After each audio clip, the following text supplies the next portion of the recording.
Imaginez une chambre forte, enterrée à 2 étages sous terre. À l'intérieur, des centaines de millions d'euros en diamants et en or. Pour y entrer, il faut passer par une porte en acier de 3 tonnes, un code à 100 millions de combinaisons, des détecteurs de chaleur humaine, des capteurs infrarouges, des serrures magnétiques et des gardes 24 heures sur 24. En 2003, les experts disaient tous la même chose. Cette chambre forte est impénétrable. Et pourtant, un lundi matin, les gardiens ouvrent la porte et découvrent le cauchemar.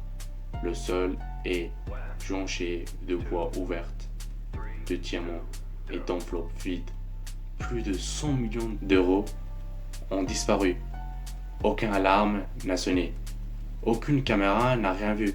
Et surtout, aucun coup de feu n'a été tiré. Aujourd'hui, je vous raconte l'histoire du braquage d'Anvers. L'histoire du gang le plus astucieux de l'histoire. Posez-vous bien, c'est totalement fou.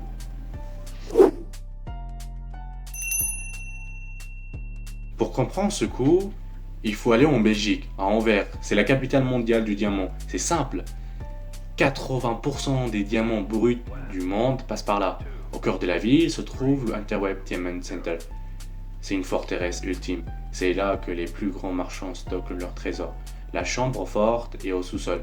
Pour vous donner une idée de la sécurité, une porte en acier si lourde qu'elle pèse le poids d'un camion. Un capteur de lumière, de chaleur et de mouvement. Un champ magnétique si la porte s'ouvre même d'un millimètre sans désactiver le système d'alarme central de la police se déclenche. Bref, essayer de voler cet endroit, c'est une mission suicide, sauf pour un homme, Leonardo Notar Bartolo. La force de ce braquage, ce n'est pas la force brute, c'est l'observation et la patience. Notar Bartolo n'est pas arrivé avec des cagoules et des armes. Non, il a loué un bureau dans le bâtiment 2 ans avant le braquage. Il s'est fait passer pour un homme riche, commerçant des pierres précieuses. Il portait des costumes sur mesure, saluait les gardes chaque matin, leur offrait du café. Il est devenu un habitué. Il avait même son propre coffre dans la banque. Pendant des mois, grâce à un stylo équipé d'un mini-caméra, très rare à l'époque en 2002, il filme discrètement chaque recoin de la chambre forte. Il repère où sont les caméras, comment les gardes ouvrent les portes et quels sont les modèles exacts des alarmes. Avec son équipe d'experts italiens surnommée l'école de Turin, il crée une réplique exacte de la chambre forte dans un entrepôt pour s'entraîner pendant des semaines.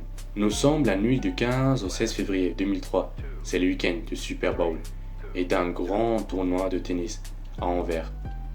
La ville est calme. L'équipe s'introduit dans le bâtiment par un bâtiment voisin.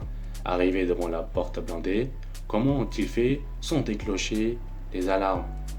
Pour les capteurs infrarouges, ils ont utilisé de la laque pour cheveux, pulvérisée sur la lentille pour bloquer la détection thermique temporairement, le temps d'isoler le capteur.